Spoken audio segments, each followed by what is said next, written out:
Boa tarde, aluno. Bom dia, boa noite, dependendo do horário que você vai assistir essa aula. Quem está falando aqui é o professor Fábio. Estamos aqui para passar uma aula de eletricidade, uma aula de física. E você achou que a gente ia abandonar você, né? Você achou que o curso Alfa ia abandonar vocês. Negativo, o curso Alfa não abandona seus alunos. Afinal de contas, aqui todos nós somos espartanos e vocês também são incentivados a se comportar como um espartano, porque o espartano não vai desistir nunca, ele não desiste nunca. O fracassado, ele dá desculpa, o vencedor, ele resolve. É isso que a gente está fazendo aqui, a gente está resolvendo de modo que a gente continue transmitindo conhecimento para que vocês, no processo seletivo de vocês acabem obtendo o êxito esperado. Então, vamos lá, vamos para a primeira parte aqui do início, né, da introdução aqui da Física 3, que é a eletricidade. Lembrando que essa aula ela serve tanto para PSC 3, CIS 3, pré-vestibular e para o Alfamed, tá? Serve para todas essas turmas aí. Então vamos lá, o que acontece? A física, ela é baseada, a nossa física do ensino médio, ela é baseada nas leis de Newton, ou seja, as três leis que a gente já conhece, que é o princípio da inércia, o princípio fundamental da dinâmica e a ação e reação. O que seria o princípio da inércia? O princípio da inércia diz que todo corpo tende a manter seu estado de equilíbrio, seja ele estático ou dinâmico, a não ser que nele acabe sendo aplicada uma força de modo que ele saia desse estado de repouso. Se nada disso acontecer, ele vai continuar nesse repouso aí. O que seria o princípio fundamental da dinâmica? O princípio fundamental da dinâmica relaciona a variação da quantidade de movimento, dando origem a uma grandeza chamada força. Ou seja, a força, ela é uma taxa de variação temporal da quantidade de movimento. Então, se alguém virar para você, o que é a segunda lei de Newton? F é igual a M vezes A, negativo. A força resultante é a taxa de variação da quantidade de movimento. Foi assim que o Isaac Newton acabou enunciando. Taxa de variação temporal da quantidade de movimento. Essa seria o princípio fundamental da dinâmica. A terceira lei, que é o princípio da ação e reação, que diz que para toda força, toda ação, sempre vai existir uma reação de mesma intensidade, mesma direção, sentido contrário e aplicada em corpos diferentes. Tá? Então, tudo que a gente fala aqui no ensino médio, praticamente tudo, não necessariamente tudo, não. 98, 99% das coisas que a gente fala aqui, que a gente se refere, leis, equações, tudo aqui, são baseadas nessas leis de Newton. Por isso que muitas vezes a mecânica é chamada de mecânica newtoniana. Só que a física que a gente vai se preocupar agora não é a terceira parte, é o terceiro terço, porque essa física do ensino médio ela é dividida em três partes, uma para o primeiro ano, segundo ano, terceiro ano. A nossa, que é do terceiro ano, que é a Física 3, que é a eletricidade, que mais para frente a gente vai chamar de eletromagnetismo. Então, o que acontece?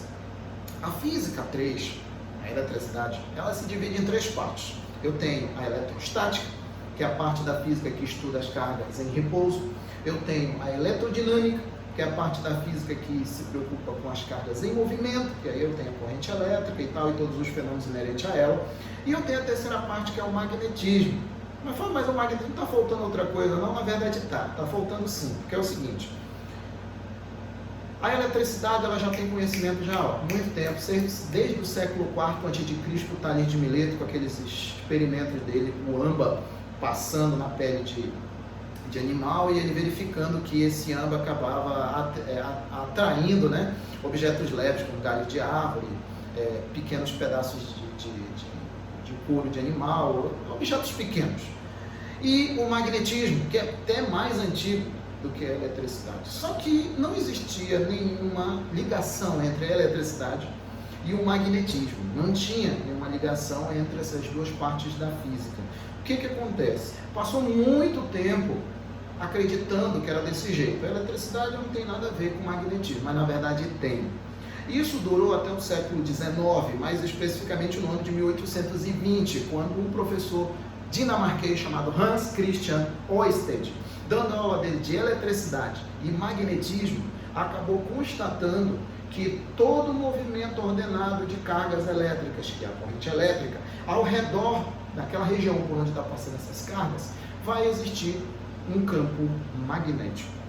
A partir daí, acabou sendo constatado também que a eletricidade e o magnetismo não são assuntos independentes, são assuntos concatenados, são assuntos aglutinados, porque existe uma grandeza responsável pela junção dos dois fenômenos, que é a eletricidade e o magnetismo, dando origem às duas por intermédio da corrente elétrica, dando origem a uma palavra chamada de eletromagnetismo. Então, a partir de 1820, que acabou sendo constatado que existia ligação entre a eletricidade e o magnetismo. A partir daí, acabou sendo desenrolado praticamente toda a parte de física aí que a gente conhece hoje, tudo que proporciona aí de conforto para a gente, de TV, de ar-condicionado, o próprio celular que eu estou falando com vocês. Então, toda a física acabou se desenvolvendo de fato a partir desse experimento, dessa observação do Ørsted, verificando que a corrente elétrica gerava um campo magnético.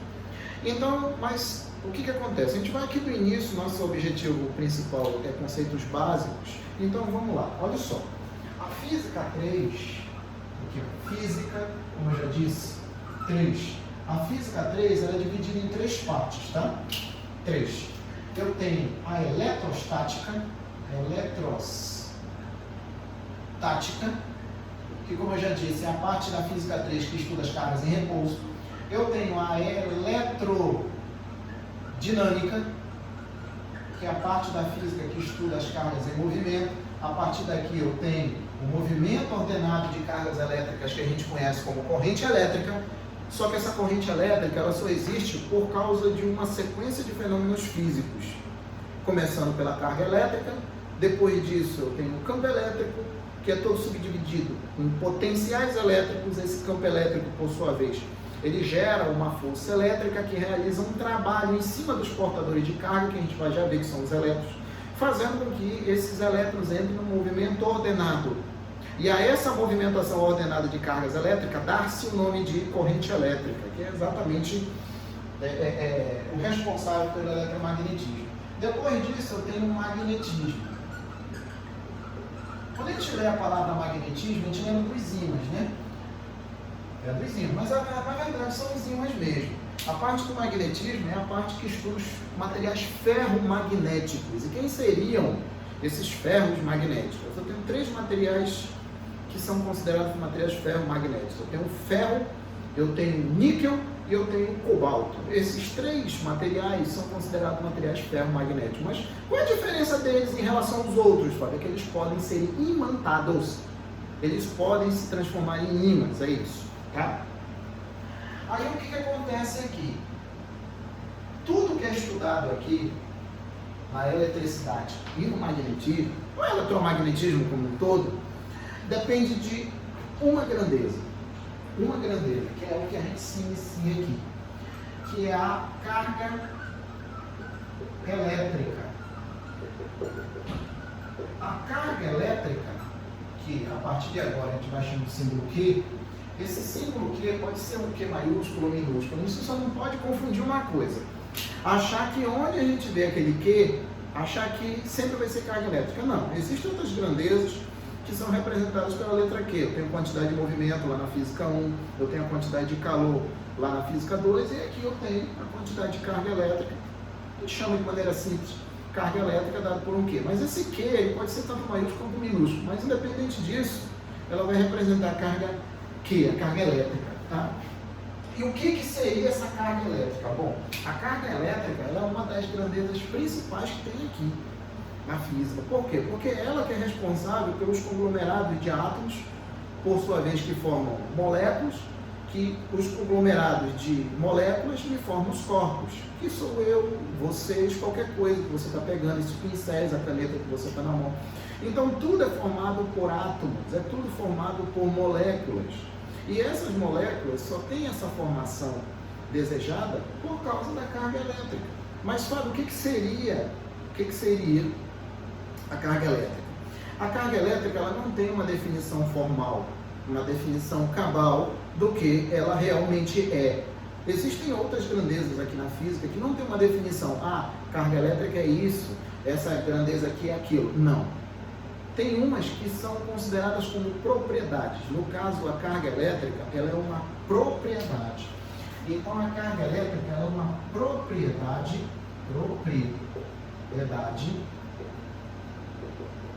da matéria. Na verdade, ela é uma propriedade intrínseca da matéria. Significa que não tem como tirar. Não tem como tirar. E hoje o que a gente sabe é que ela é uma propriedade da matéria, tá?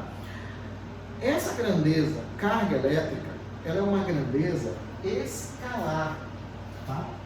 Aqui, ó, vou colocar assim, ela é uma grandeza escalar. E o que significa ela ser uma grandeza escalar, Fábio? Significa o seguinte, que ela só tem valor numérico e unidade de medida. Ela fica totalmente entendida, totalmente compreendida somente com valor numérico e unidade de medida. Ela não precisa de direção e sentido, tipo as grandezas vetoriais. No final das contas, o que eu quero que vocês entendam é que a carga elétrica é uma grandeza escalar, ela não é um vetor, ela não é definida, ela não é representada, melhor dizendo, por um vetor. Ela só é representada por uma unidade de medida e um valor numérico. Vou falar em unidade de medida. No Sistema Internacional de Unidades, no SI, a grandeza carga elétrica, ela é representada por, tem uma unidade, né, que é chamada de Coulomb. Coulomb em homenagem a Charles Augustin de Coulomb, que é um dos principais responsáveis pelo desenvolvimento do eletromagnetismo aqui, que ele acabou realizando experimentos de modo a determinar uma relação de força com o produto das cargas e o quadrado da distância. Isso aí é um assunto chamado de força elétrica, lei de Coulomb, que isso aí a gente vê depois, tá? Então, continuando, olha só. Então, Fábio, significa que a carga elétrica é uma propriedade da matéria, é uma grandeza escalar, e no sistema internacional a unidade é Coulomb, né? Tá, isso aí até eu entendi. Essa carga elétrica é ela que é responsável por essas três partes aqui da física 3, eletrostática, eletrodinâmica e magnetismo. Verdade, ela é uma propriedade da matéria. Mas onde é que está essa carga elétrica? Onde é que fica essa carga elétrica, já que tu disse, já que tu escreveu, tu documentou ali no quadro, que é uma propriedade da matéria, uma propriedade intrínseca da matéria. Quando a gente fala em matéria, a gente tem que se preocupar com a estrutura atômica da matéria. Quando a gente fala em estrutura atômica, a gente está se referindo aos átomos. Quando a gente se refere a átomos, a gente sempre tem que se lembrar lá da química básica, lá da química inorgânica, lá da química 1, lá do primeiro ano. Tem que lembrar que existem, né, 4 modelos atômicos que foram propostos no decorrer dos anos. Os 4 tem um que é mais aceito. Eu tenho o primeiro, que é o modelo atômico de Dalton, modelo atômico de Thomson, modelo atômico de Rutherford e o mais aceito, que é o modelo atômico de Rutherford-Bohr. Só que para o que nós vamos fazer aqui, já fica excelente o entendimento se a gente usar o de Rutherford. Qual seria, Fábio, o modelo de Rutherford? É aquele que se baseia no sistema solar, no sistema planetário, onde eu tenho alguém no centro, que no caso seria o Sol, e eu tenho outros corpos que estão transladando esse Sol, que no caso seriam os planetas nas suas respectivas órbitas. No caso aqui, não vão ser, obviamente, não vai ser Sol e nem planetas. Vão ser o núcleo e a eletrosfera. Então o átomo, ele vai estar assim, o átomo. A palavra átomo, como muitos de vocês já devem ter lido, vem do grego indivisível, só que a gente sabe que não é bem assim, né? O átomo, de acordo com o modelo atômico de Rutherford, ele se divide em 2 partes. Eu tenho a primeira parte aqui, que seria o núcleo, e eu tenho a outra parte, que é a eletrosfera.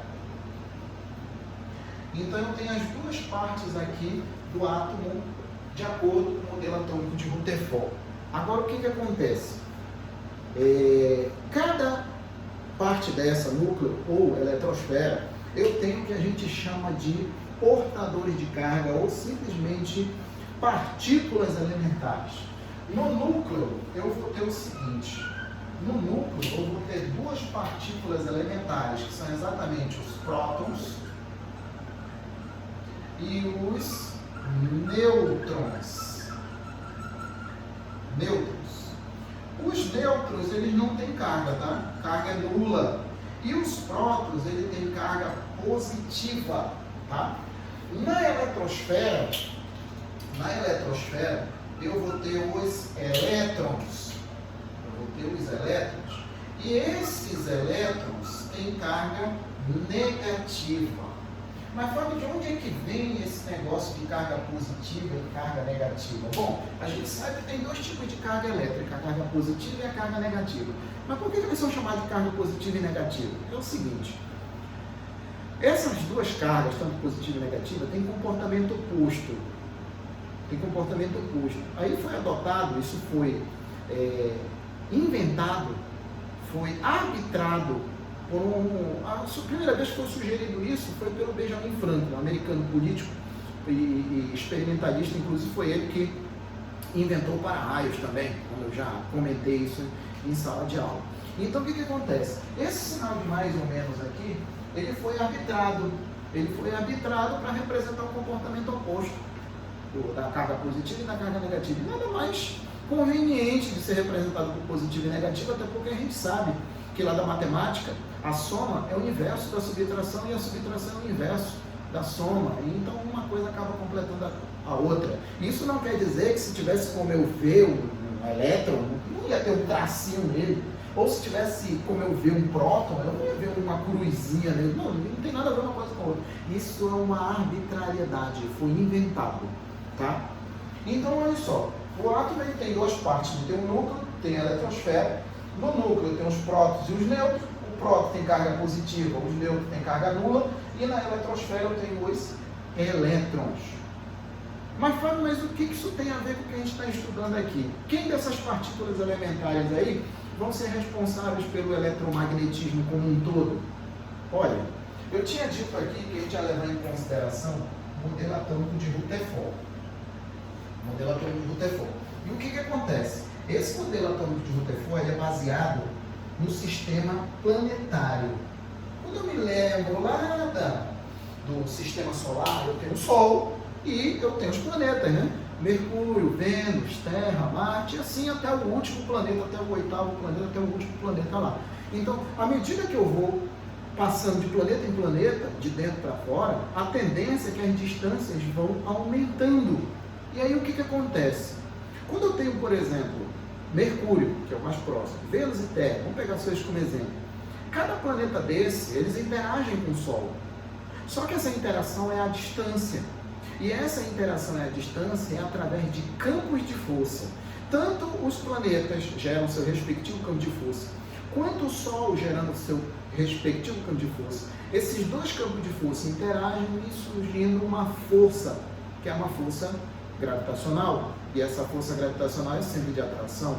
Quando o Rutherford foi se basear nesse modelo solar para enunciar, para publicar o modelo dele, que até hoje leva o nome dele, foi bem inteligente essa escolha. Porque a interação, por exemplo, Terra e Sol, funciona de acordo com a mesma física de um elétron com um núcleo. Só que no caso da Terra com o Sol, a força é gravitacional, o campo é gravitacional. E no caso de um núcleo com o elétron, a interação elétron-núcleo, é uma força elétrica. Eu não sei se já falaram isso para vocês. Fábio, eu estou inventando. É só pesquisar, meu. É só pesquisar. A interação entre núcleo e elétron é uma interação elétrica. Então, o que acontece? O modelo atômico de Rutherford, ele é baseado, como eu já disse, no sistema solar. Eu vou considerar que ali eu tenho um núcleo, aquele pontinho com N ali. E ao redor, eu tenho as camadas. Eu tenho as 7 camadas, né? Para quem já estudou química, sabe que essas camadas aqui são necessariamente 7, né? K, L, M, N, O, P, Q, né? Mais especificamente de dentro para fora, né? No caso do sistema solar não tem isso, né? De camada isso, camada aquilo, não tem. Mas a ideia é exatamente a mesma. Então, olha só. Para cada camada dessa, eu vou dar nome a elas aqui. Eu tenho que ter a camada K, camada L, M, N e O. de dentro para fora. O que acontece? Eu vou ter aqui do lado de fora,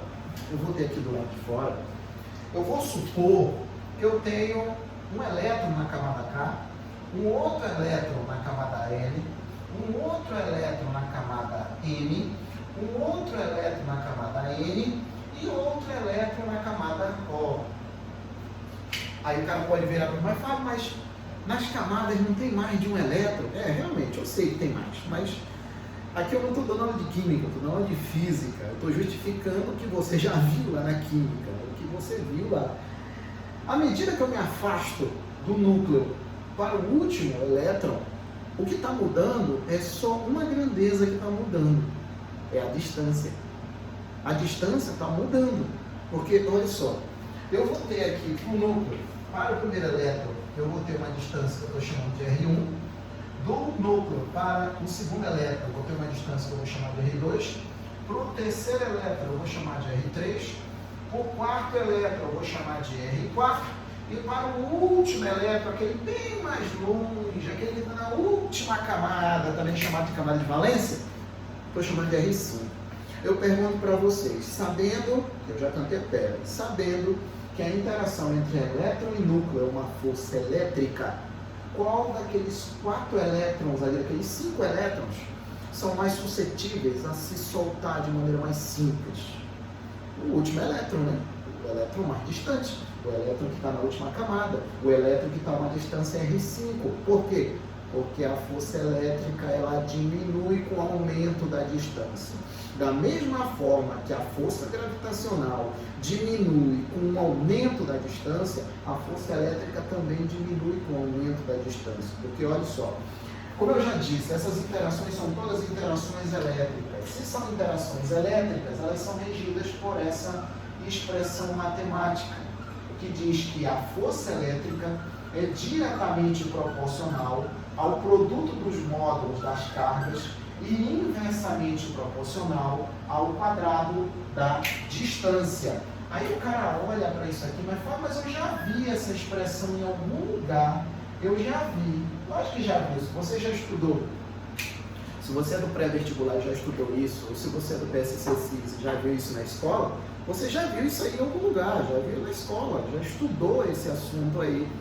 Então já viu que aquela expressão ali, aquela equação representa, de maneira matemática, a lei de Coulomb. O que a lei de Coulomb diz? Ela expressa a força elétrica de maneira diretamente proporcional ao produto dos módulos das cargas e inversamente proporcional ao quadrado da distância. Isso significa o seguinte: se eu aumento a distância, a força cai. Se eu diminuo a distância, a força aumenta. E aí o que acontece? Se eu analisar essa expressão aqui, dentro disso aqui, ó, isso aqui ó, é chamado de lei de Coulomb. Mas Fábio, a gente já está estudando lei de Coulomb? Não, ninguém está estudando lei de Coulomb, não estou nem aí para a equação ali. Eu só quero que vocês vejam um detalhe aqui, porque minha ideia principal aqui é justificar que são os elétrons que são os responsáveis pelo eletromagnetismo como um todo, inclusive o magnetismo também, não é só a eletricidade não. Então olha só, se eu olhar para essa expressão do numerador, eu tenho um produto de cargas. Aqui, na eletrosfera do núcleo, as interações são entre pares de elétron-núcleo. Aqui eu tenho uma interação elétron-núcleo, aqui eu tenho outra interação elétron-núcleo, aqui eu tenho outra interação elétron-núcleo, aqui eu tenho outra interação elétron-núcleo e aqui também eu tenho outra interação elétron-núcleo. Ou seja, cada interação dessas 5 aí, ó, eu só tenho 2 cargas. Eu tenho a carga do núcleo e a carga de um elétron. Ou seja, esse produto não muda, independente da interação que seja. Então significa que esse numerador, esse produto de cargas, no contexto do exemplo que a gente está dando aqui, ó, não é esse produto de cargas que vai influenciar na diminuição ou no aumento da força elétrica. Por quê? Porque não está mudando. O produto sempre vai ser o mesmo. Outra coisa, esse K que está aqui é chamado de constante eletrostática. A gente conversa a respeito dela de maneira mais aprofundada em aulas futuras. Mas esse K representa o meio, a influência do meio na interação dessas cargas aqui. Mas o elemento está no mesmo meio, a eletrosfera também está no mesmo meio, então significa que esse K também não vai ser o responsável direto pela força. Quem vai ser a distância? Porque à medida que eu vou do núcleo até a última camada, na distância R5, o que está acontecendo com a distância? Está aumentando. Se a distância está aumentando, o que está acontecendo com a força? Porque a gente tem que olhar assim, né? Se eu olhar no segundo membro, olhando aqui no segundo membro, esse segundo membro é uma fração. Ele é uma fração. O numerador se mantém constante. O denominador está aumentando de maneira significativa, que é o que está acontecendo ali. E aí eu pergunto para vocês, se eu tenho uma fração, essa fração tem um numerador que se mantém constante e o denominador que aumenta de maneira significativa, o que está acontecendo com o resultado dessa fração? Está diminuindo, né? Está diminuindo. E se essa fração é igual à força, então significa que a força também está diminuindo. Então está aí uma das justificativas do porquê dos elétrons da camada de valência estar mais suscetíveis a se soltar do que em comparação aos outros que estão mais próximos do núcleo. Por causa que a interação é força elétrica, a interação é elétrica, e essa força elétrica ela cai, ela diminui com o aumento da distância. Tem mais uma situação também. Se eu for comparar essas partículas elementares aí, as três, das três a menor é o elétron. A menor é o elétron. Então significa o seguinte, que a massa do elétron ela é menor. Não é muito menor, pouco não, é muito menor que a massa do próton. Ah, então a massa do elétron é menor do que a do próton? Sim, ela é menor do que a do próton. Cerca de 1836 vezes, quase 2000 vezes menor do que a massa do próton. Essa seria a massa do elétron. Então, eu tenho uma partícula em relação a outra muito pequena. Se eu for comparar a massa do elétron com o próton, seria mais ou menos, eu comparar a massa de uma bicicleta com uma carreta. Quem que seria mais fácil mover, uma bicicleta ou uma carreta? Lógico que seria uma bicicleta. Por quê? Porque ela tem menos massa, ela tem menos inércia. Então é mais fácil mover uma bicicleta do que uma carreta. Seria uma ideia adequada para isso daí. Então é o seguinte, eu tenho um elétron que está na eletrosfera e é ele que é responsável por todo o eletromagnetismo, praticamente tudo, que eu vou escrever isso aqui, ó. Os elétrons são os responsáveis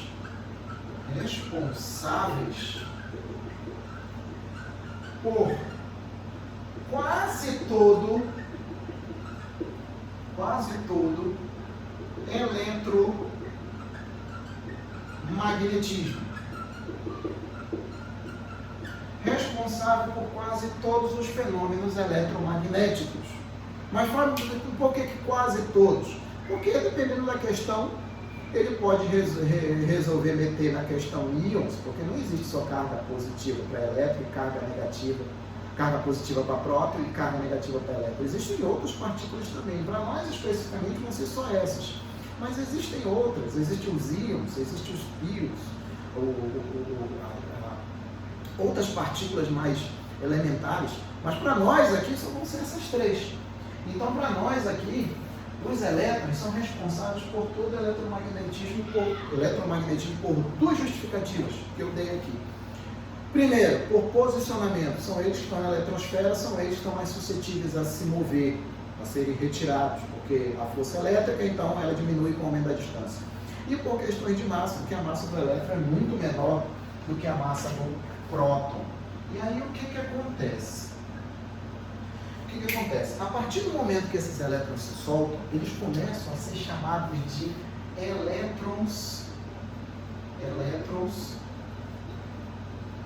livres, ou simplesmente elétrons de condução, dependendo da bibliografia que você está estudando.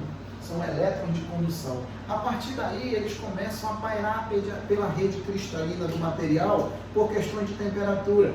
Esses elétrons eles não vão ficar paradinhos ali esperando nada, não. Eles vão ficar se movendo de maneira desordenada. Porque como eles estão dentro do material, que daqui a pouco vai material condutor, esse material condutor ele pode ser submetido a uma diferença de potencial. Nesse material vai ser estabelecido um campo elétrico. Esse campo elétrico vai gerar uma força elétrica. Essa força elétrica vai realizar um trabalho em cima desses portadores de carga, que são os elétrons livres, que vão fazer com que esses elétrons se movam de maneira ordenada. E a movimentação ordenada dessas cargas elétricas dá-se o nome de corrente elétrica. Tá? Então a ideia principal é canalizar um caminho aqui, né? Determinar um caminho para chegar na definição física de corrente elétrica, para a gente não ficar que nem um boboca ali decorando equações, que nunca vai ser o meu objetivo aqui, seja aqui na frente do meu aparelho aqui, seja na sala de aula, sempre vai ser tentar com que vocês entendam. Nem que eu tenho que plantar bananeira aqui, mas eu vou dar um jeito de vocês entenderem, tá? Então, ó, eles se transformam em elétrons livres. Aí o que acontece? Esses elétrons que são os responsáveis pelo transporte de carga de um corpo para outro, porque não vão ser os próprios. Mas são os elétrons, beleza, já justificou de duas formas ali, que são os elétrons que são responsáveis aí pelo eletromagnetismo como um todo.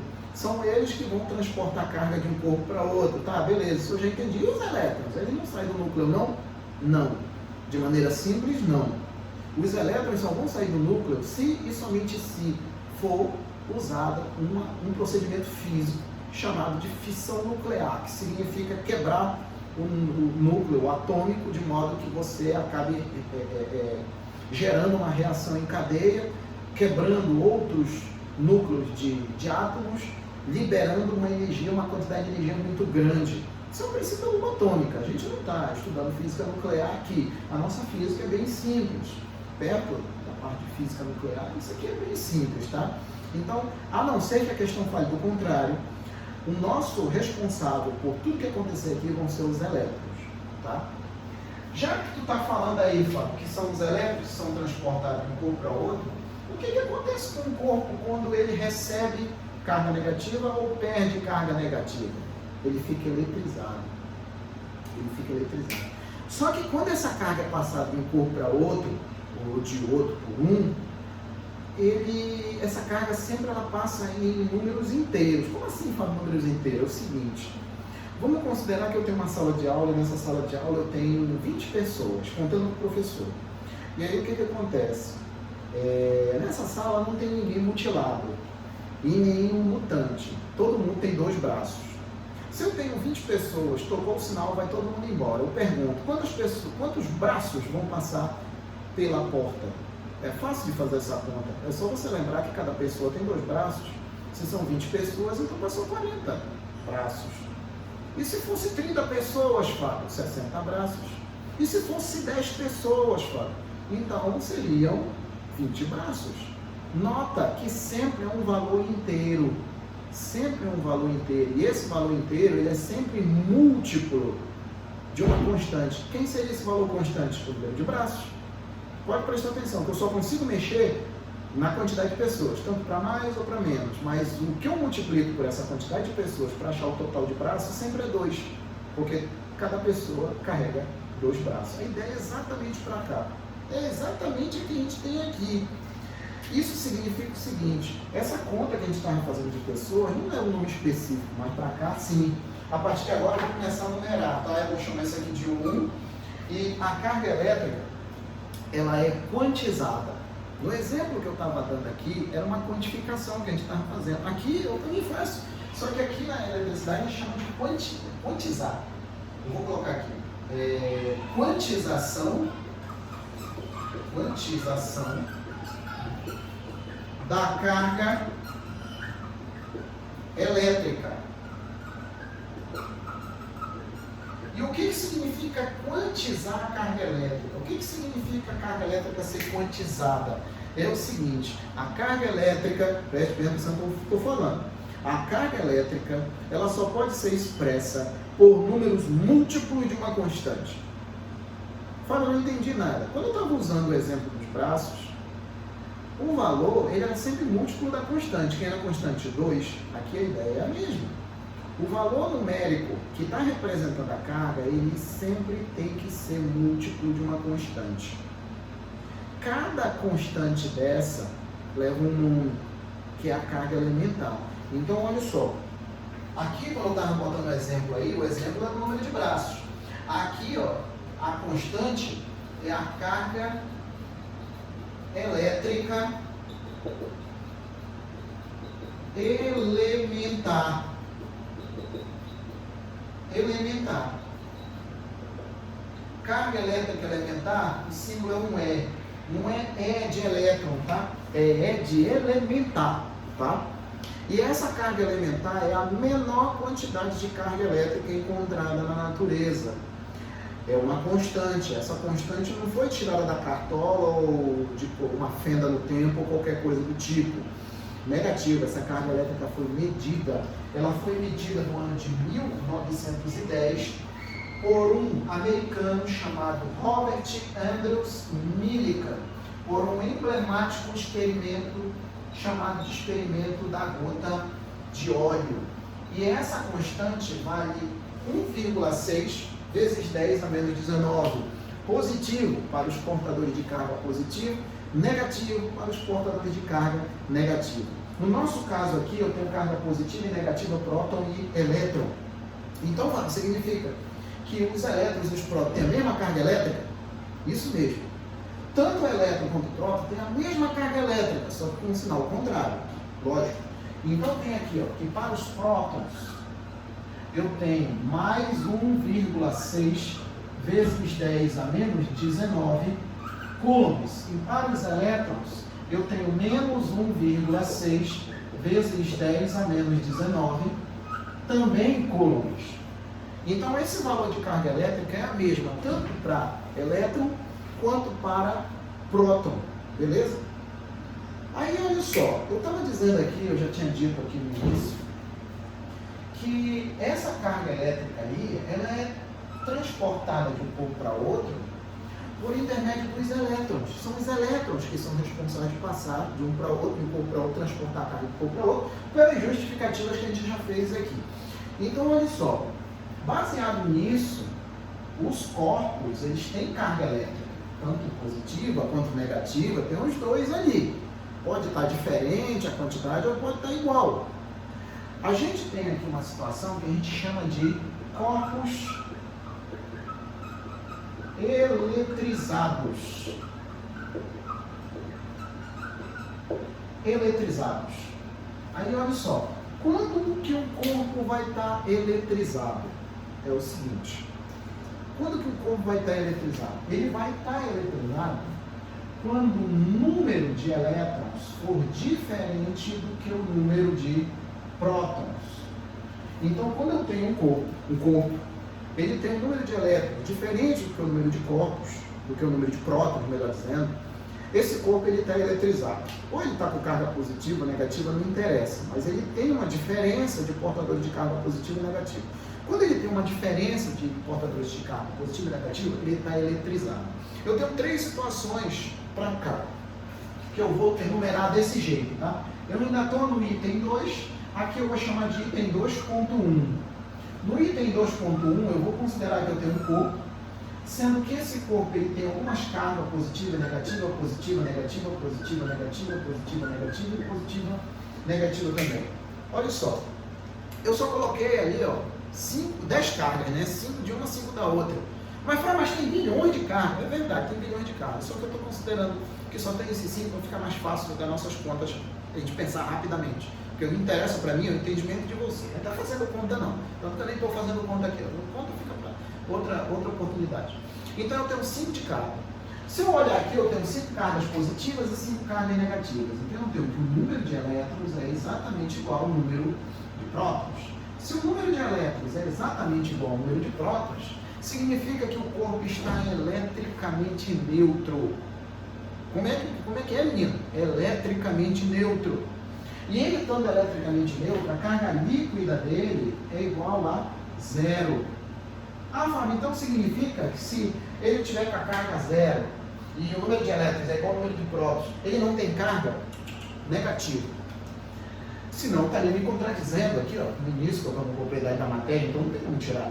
Então o corpo eletricamente neutro, ele tem carga sim, ele tem carga. Só que o número de portadores positivos é igual ao número de portadores negativos. O número de elétrons é igual ao número de prótons. Então a carga final, a carga líquida, a soma algébrica de todas as cargas ali vai dar exatamente zero. Ele estando eletricamente, ele estando com a carga zero, ele está na situação que a gente chama de eletricamente neutro. Neutro. Esse daqui seria o 2.1. Eu vou chamar agora o item 2.2. No 2.2 ele não vai estar mais eletricamente neutro, tá? Ele vai estar eletrizado. Ele vai estar eletrizado aqui. Mas como é que ele vai estar eletrizado? Ó, eu vou ter carga positiva, negativa, positiva, negativa, positiva, negativa, positiva, negativa. E aqui eu tenho só uma carga positiva, ou seja, eu tirei um elétron. O elétron foi tirado. A partir do momento que eu tirei um elétron, eu tenho menos elétrons do que prótons.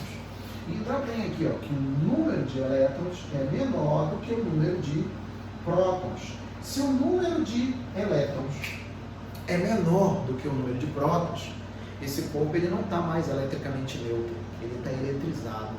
Mas qual seria a carga líquida dele? Vai ser zero ainda? Não, não vai ser mais zero. Como ele tem mais prótons do que elétron, como ele está com uma falta de elétrons, e a gente se refere aos elétrons, porque os elétrons foram retirados, a gente diz que a carga líquida dele, carga Q dele, vai ser positiva. Mas de onde que está determinando isso, Porque é o seguinte, quantas cargas a gente tem aí a mais positiva? Só uma. Aí eu pego essa quantidade e multiplico pela carga elétrica elementar. E aí o que vai acontecer? Eu multiplico pela carga elétrica elementar e eu consigo até achar a quantidade aqui. Porque olha só, como eu só tenho uma carga positiva, eu tenho aqui que a carga Q desse corpo aí vai ser mais 1,6 vezes 10 a menos 19 coulombs. Ou seja, a maneira quantitativa de carga dá para calcular aqui. Porque eu já sei quanto é que vale a carga elementar, que é de cada um desses portadores aí eu vejo a diferença, porque o segredo disso aqui é ver a diferença, porque se eu olhar, eu tenho 5 cargas positivas e 4 negativas. Então significa que eu tenho uma a mais positiva. Se eu tivesse 2 a mais positivas, eu pegava essas duas e multiplicava por 1,6 vezes 10 a menos 19. E se eu tivesse 3 a mais, eu pegava os 3, a quantidade 3, e multiplicava por 1,6 vezes 10 a menos 19 e assim sucessivamente. No caso, esse corpo aqui está com falta de elétrons. Ele está eletrizado com uma carga positiva. Positiva. Isso no item 2.2. No outro item aqui, que eu vou chamar de item 2.3, eu vou considerar aqui que eu tenho o mesmo corpo, eu tenho uma carga positiva, negativa, positiva, negativa, positiva, negativa, positiva, negativa, positiva, negativa e uma negativa aqui. Ao invés de eu tirar um elétron, agora eu coloquei um elétron. Colocando um elétron, ele vai ficar com mais elétrons do que prótons. Então agora, eu tenho que o número de elétrons é maior do que o número de prótons. O número de elétrons sendo maior do que o número de prótons, ele não está mais eletricamente neutro, ele está eletrizado. Enquanto no item 2.1 ele estava com uma falta de elétrons, no item 2.3 ele está com excesso de elétrons, porque ele ganhou elétrons. Então, se ele está com excesso de elétrons, ele tem uma quantidade de elétrons maior do que a de prótons. Então, a carga líquida dele não vai ser mais zero, vai ser uma carga negativa. Se eu olhar para essa quantidade de portadores aí, eu tenho 5 cargas positivas e 6 negativas. 6 é maior do que 5 por uma unidade. Então significa que eu tenho um elétron a mais e eu consigo calcular a carga líquida desse corpo aqui. Eu tenho que a carga Q vai ser igual a menos 1,6 vezes 10 a menos 19 coulombs. Mas Fábio, mas se eu tivesse 2 cargas negativas, era só pegar o 2 e multiplicar pelo 1,6, que vai dar menos 3,2 vezes 10 a menos 19, e assim sucessivamente. Assim sucessivamente. Esse corpo aqui, como ele está com um excesso de elétrons, ele está com uma carga negativa. Negativa. Ele está com uma carga negativa, ele está com excesso de elétrons. Agora, olha só. Tanto no item 2.1 quanto no item 2.2 e no item 2.3 são relações entre a quantidade de portador de carga, positivo e negativo. Aqui no corpo eletricamente neutro, eu tenho 5 cargas positivas para 5 negativas. Ou seja, tem a mesma quantidade de elétrons e prótons, então o corpo está eletricamente neutro. Aqui no item 2.2, eu tenho mais prótons do que elétrons, então significa que o número de elétrons é menor do que o número de prótons, a carga vai ser positiva e ele vai ficar com falta de elétrons. Aqui no 2.3, ele tem mais elétrons, tem um elétron a mais, então significa que a carga vai ser negativa, tá? Agora, olha só, levando em consideração essa quantidade de elétrons, quantidade de portadores de carga, eu posso generalizar isso daqui, ó. Eu posso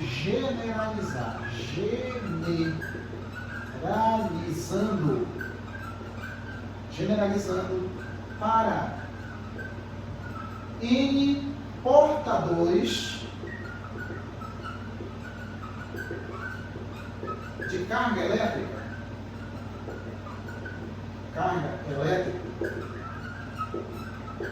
N portadores de carga elétrica, eu vou ter o seguinte.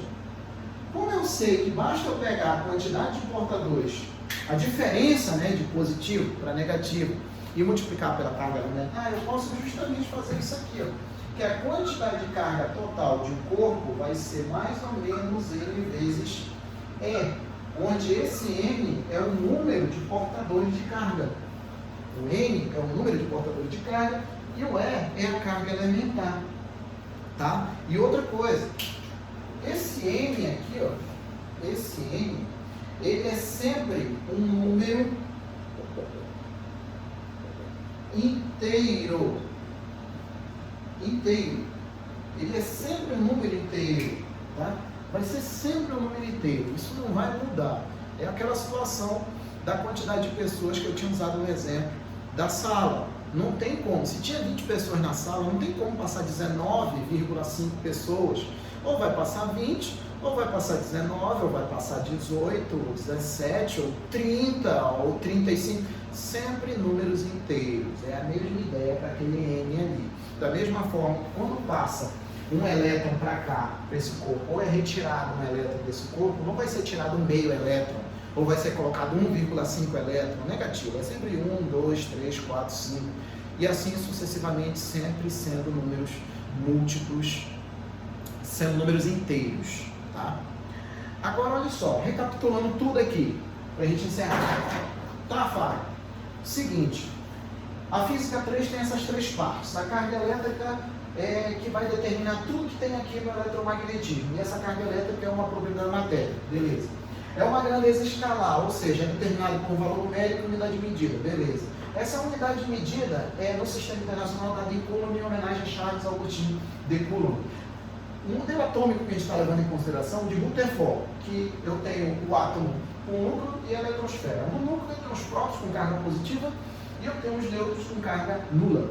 Na eletrosfera eu tenho elétrons com carga negativa. Esses elétrons são eles que são responsáveis por praticamente tudo que acontece aqui. Por duas justificativas que eu dei aqui. Uma era por questões de posicionamento, que é a interação entre núcleo e elétron é uma interação elétrica e a força elétrica ela diminui com o aumento da distância, e por questões de massa. Tá? Aí o que acontece? A partir do momento que esse elétron se solta da camada de valência, ele começa a pairar pela rede cristalina do material. A partir daí ele começa a chamar de elétron livre ou elétron de condução. A carga elétrica ela pode ser quantizada, significa que ela só pode ser representada por números múltiplos de uma constante. E essa constante é o que a gente conhece como carga elementar, que foi medida em 1910 por um americano chamado Robert Anders Millikan, por um experimento emblemático da física chamado experimento da gota de óleo. Cada portador de carga nosso, tanto positivo ou negativo, tem essa mesma carga em módulo, só que positivo para próton e negativo para elétron. Os corpos eles podem estar em três situações. Eles podem estar eletricamente neutro, pode estar carregado com carga positiva ou com carga negativa. Ele vai estar eletricamente neutro quando o número de elétrons for igual ao número de prótons. Aí a carga líquida dele vai ser zero. A carga vai ser zero, ele vai estar eletricamente neutro. O que a gente não pode confundir aqui é o seguinte, um asterisco aqui. O que a gente não pode confundir é o seguinte: corpo eletricamente neutro não tem nada a ver com a partícula neutra. Partícula neutra não tem carga. O corpo eletricamente neutro tem carga? Tem carga sim. Só que o número de elétrons é exatamente igual ao número de prótons. Fábio, ainda não entendi, de uma vez por todas agora. É o seguinte, vamos supor aqui esse corpo aqui, ó, esse daqui, 2.1. Tenho 5 cargas positivas. Se eu pegar essas 5 cargas positivas e multiplicar por 1,6 vezes 10 a menos 19, vai dar exatamente 8,0 vezes 10 a menos 19, positivo, isso de carga positiva. Carga negativa, também tem um 5. Eu pego esse 5 e multiplico por menos 1,6 vezes 10 a menos 19, vai dar exatamente menos 8,0 vezes 10 a menos 19. Eu pego esse mais 8,0 vezes 10 a menos 19, somo com menos 8,0 vezes 10 a menos 19, quando somar isso aí tudo, vai dar exatamente quanto? Zero. A carga líquida vai ser zero, mas isso não quer dizer que o corpo não tem carga, tem sim. Se eu quiser que o corpo fique com carga positiva, basta eu tirar elétron. Quando eu tiro elétron, esse corpo fica com falta de cargas negativas, e aí, no final das contas, ele fica com carga positiva. Se eu quiser que ele fique com carga negativa, eu coloco elétrons, ou seja, ele vai ficar com excesso de cargas positivas. Aqui, essa expressão aqui, é até simples isso aqui, pelo amor de Deus. Um aluno meu que vê isso aqui, ele vai até rir disso aqui. Isso aqui é só generalizar o que a gente já está fazendo. Se eu tiver uma determinada quantidade de portadores de carga, basta multiplicar para a carga elementar, pronto, eu já tenho a carga aí, tá? Então essa daí que seria a primeira parte aí de conceitos básicos, ainda está faltando mais uma, tá? Está faltando a parte de condutores e isolantes, para a gente poder entrar nos princípios da eletrostática e de fato entrar nos assuntos da eletrostática. Espero que vocês estejam estudando, tá? Não fiquem acuados com essa situação que nós estamos tendo aí, não se preocupe com isso. Se a recomendação é ficar em casa, fique em casa, mas estudando. Tente continuar revisando o que você já estudou, refazendo as questões que já foram feitas. Aqui também vão ter questões que a gente vai fazer, nós vamos disponibilizar a lista de exercícios para a gente resolver por aqui. E é isso, no mais, a gente volta aí com a segunda parte da aula, tá bom? Até mais!